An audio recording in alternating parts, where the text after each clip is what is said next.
San Antonio Spurs fans, has Brian Wright been part of the problem, or has he been part of the solution? I don't ever slow up, no I don't take I got no love for the fakeness. If you wanna play tough and wanna hate this, I'll always show up and make a statement. What is up, San Antonio Spurs fans? Welcome to TSR Sports. We've been talking a lot on this channel about what's wrong with our Spurs, the players, the rotations, the coaching staff, but I think we also need to look a little further up in the organization. And Brian Wright, has he been helping the team or hurting the team? And specifically, I want to talk about the draft picks Brian has made since he took over. San Antonio Spurs fans, drop a comment down below. Some picks you liked, some you didn't.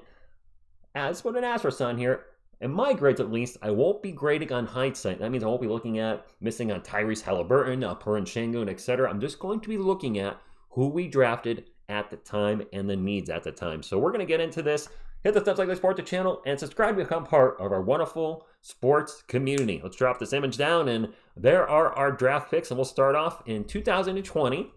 Brian selected Devin Vassell with the first round, 11th overall pick, and drafted Trey Jones with the 41st overall pick. And in 2020, I'm going to give him a B+. Devin is likely our shooting guard for the next decade. When he's on, he's absolutely lethal. He is streaky like a lot of our guys, and he can disappear. His D has also not gotten to the level I thought it would, but he can be a very solid defender at times. And Trey Jones has shown to be a very valuable backup point guard and even started the majority of last season. So to have two players still part of the team and given us substantial minutes, I'm going to give him a B+ for 2020. 2021. We drafted Joshua Primo 12th overall and Joe Wieskamp 41st overall. And this is, without a shadow of a doubt, a F. I never liked the Primo pick on 12. I felt we reached on him. A lot of draft analysis had him going in the 20s. And to take him at 12th, I just didn't like that move.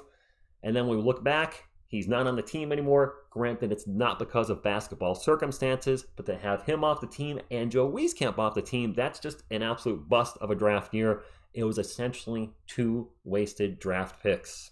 That's got to go down as one of the worst, if not worst, drafts in San Antonio Spurs history. Next year, though, we bounce back. We take Jeremy Sochan, 3 first-round picks, Spurs fans. Jeremy Sochan, 9th overall. Malachi Branham, 20th overall. Blake Wesley, 25th overall. And Kennedy Chandler, with the 38th overall pick. I like this draft. Even though the jury's out on all three have shown great potential at times, I'm going to give it kind of a conservative B at the moment. Jeremy Sochan has an interesting career with the San Antonio Spurs, to say the least. We saw a ton of development from him last year, and then this year it's kind of been a mess with the Jeremy Sochan point guard experiment. I think he's starting to look better, come around and starting to get better. I think he's going to be okay, but this start of the season really just, I think, threw him off course. Malachi Branham, to me, is starting to remind me of Lonnie Walker at times. When the confidence is up, he's hitting shots. When the confidence is not there, he's not making shots or taking shots. And last night, we saw him get Lonnied, if you will, where he made a turnover early in the third quarter, was yanked out, and never played another minute in the game last night. So Malachi really, maybe not with the athleticism, but certainly starting to give me signs of Lonnie Walker there. And last but not least, Blake Wesley. You know what? He's been playing better, Spurs fans. He looked pretty good last night. 4 assists, and I don't believe he had a turnover. Don't give up on him yet. We're starting to see some growth, and we saw the growth last year until that knee injury kind of derailed the season. The two big issues I had with Blake Wesley were playing, just out of control, playing too fast and turning the ball over, or his ability to just always get blocked in the paint with every layup he took. But he's showing some improvement, and I'm really hoping he can be a valuable asset to the Spurs in the future. He's still only 20, so don't give up on any of these guys yet. Any of these guys from this draft, they're all, I think, 20 years old right now, still young, have a lot of chance to develop. And give this draft, this draft is a B right now, but in a year or two, it could be easily an A. And then last but not least, this is the no-brainer. This is the duh. This is an A. Victor Wembanyama with the first overall pick. Leonard Miller with the 33rd pick, which the Spurs eventually shipped out, much like, by the way, forgot to mention Kennedy Chandler. He's no longer on the team, never was. And then we took Sidy Cissoko with the 44th overall pick. Wemby is the franchise. This is our franchise player. This is a no-brainer pick. And then Cissoko has shown flashes of having some great potential in the NBA. So this one's an A. That being said, with my overall draft grade for Brian Wright, I'm not going to include this year's draft simply because I could have did this draft. It wouldn't have mattered who I picked with the other picks.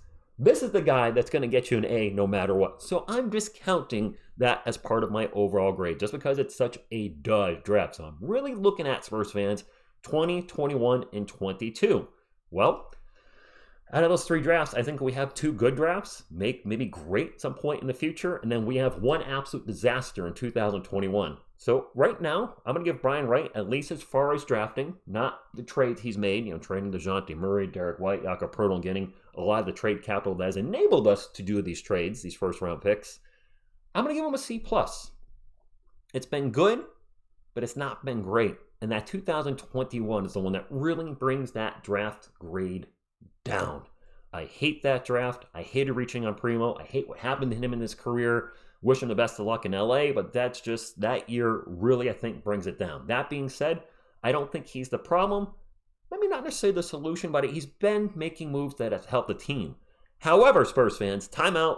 If you look at the win-loss record right there, it looks like it's an absolute failure as a GM because we've had 5 losing, well, we're going to have a losing season this year. Come on, now we're 21 games under 500. But it's going to be 5 losing seasons in a row, with this year potentially being the worst Spurs team of all time. They're 4-25. They're on pace. That's 29 times 3 is 87. So right now we're on pace for about 11 wins. 11 wins. I want you to think about that. Whew. I can't even fathom how bad this team is. Just a constant third quarter falling apart acts, or last night they fell apart in the fourth quarter against the Jazz. It's just been a repeat occurrence, just failing in the second half. And Pop last night said some changes made to be made. Yes, he's trying Keldon off the bench. That seems to be working. We ran 2 point guards at once last night with Trey Jones and Blake Wesley sharing the floor at once. So hopefully Pop, always talking about experimenting this year, experiment with some of the guys that aren't getting playing time.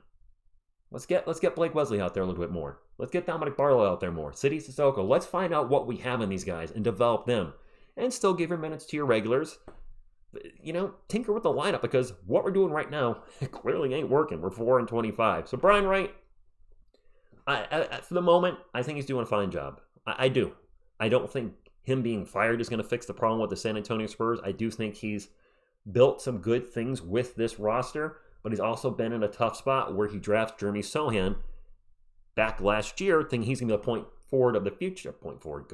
power forward of the future, and then Wemby comes along this year, and then that messes everything up. But now Wemby's center, so now it doesn't matter. It's just been little things here and there that aren't really, we're getting square pegs and round holes, and it's not working out to the way we thought it was as Spurs fans. But remember, we have a lot of draft capital moving forward, and if we start hitting on some of these picks, and there's going to be a lot of first-round picks, we have the Hawks picks coming up, our own probably top 3, top 4 pick next year, maybe first overall. If we can start conveying on all these picks, this team is going to be special. The thing is, it's not happening overnight, and I do think, and I don't know if this is on Brian Wright or Pop or both, I think we waited a little too long to commit to the rebuild. It should have started a little earlier, but we kept trying to win in 19 and 20 and 21, and now it's just the rebuild's been very tough for us as Spurs fans. But I think good things are coming. Good things are coming, just probably not this year, but it'll be fun watching the guys develop at times, and it'll be frustrating watching them to continue to lose. But I'll be here. You'll be here. Hope you're having a great day. That's all I got. Thank you for tuning in, and as always, go Spurs, go. I don't ever slow up, no I don't take sh- I got no love for the fakeness. If you wanna play tough and wanna hate this, I'll always show up and make a statement. By the way, I just played the intro at the end there, and that is not right. So let's try the outro. Go Spurs, go. And when I feel like this, I'm immortal. When I feel like this, I'm